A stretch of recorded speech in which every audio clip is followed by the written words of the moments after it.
ഒരു പേരയുടെ തൈ നമ്മൾ എയർ ലെയർ ചെയ്ത് എടുത്തിരിക്കുന്ന നിർത്തിയിരിക്കുകയാണ്. ഇതിപ്പോൾ അത് നമുക്ക് മുറിച്ച് മാറ്റി നടുന്നതാണ് ഇപ്പം കാണിക്കാൻ പോകുന്നത്. ഇതൊരു 45 ദിവസമായ കമ്പാണ്. മഴ സമയങ്ങളിലാണ് ഇത് ഏറ്റവും ചെയ്യാൻ അനുയോജ്യം. ഇതിപ്പോൾ നമ്മൾ ഇവിടുന്ന് മുറിച്ച് മാറ്റി അത് വേര് പൊട്ടാത്ത രീതിയിൽ നമ്മൾ ആ പ്ലാസ്റ്റിക് കവർ അതിൽ നിന്ന് റിമൂവ് ചെയ്യണം.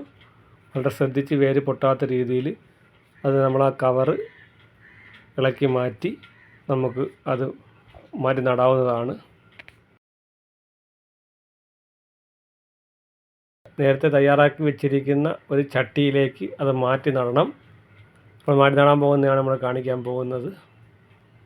നേരത്തെ തയ്യാറാക്കി വെച്ചിരിക്കുന്ന ചട്ടിയിൽ നമ്മൾ വളരെ ശ്രദ്ധയോടുകൂടി അത് നട്ടതിന് ശേഷം ഒരു 30 ദിവസത്തോളം നമ്മളത് വെയിൽ നേരിട്ട് കൊള്ളാൻ സ്ഥലത്ത് വെച്ച് വേണം അത് വേര് പിടിപ്പിച്ചെടുക്കാൻ.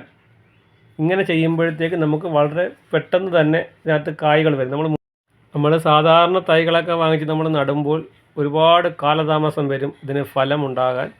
മുമ്പ് ഇതുപോലെ എയർലൈൻ ചെയ്തെടുത്ത് കായ പിടിച്ച ഒരു തൈയാണ് ഇത്. ഇങ്ങനെ നമ്മൾ പല പ്രാവശ്യമായിട്ട് ചെയ്തെടുത്ത തൈകളാണ് ഇതായി കാണുന്നത്. ഇതെല്ലാം നമ്മളിതുപോലെ എയർലൈൻ ചെയ്തെടുത്ത പേരത്തൈകളാണ്.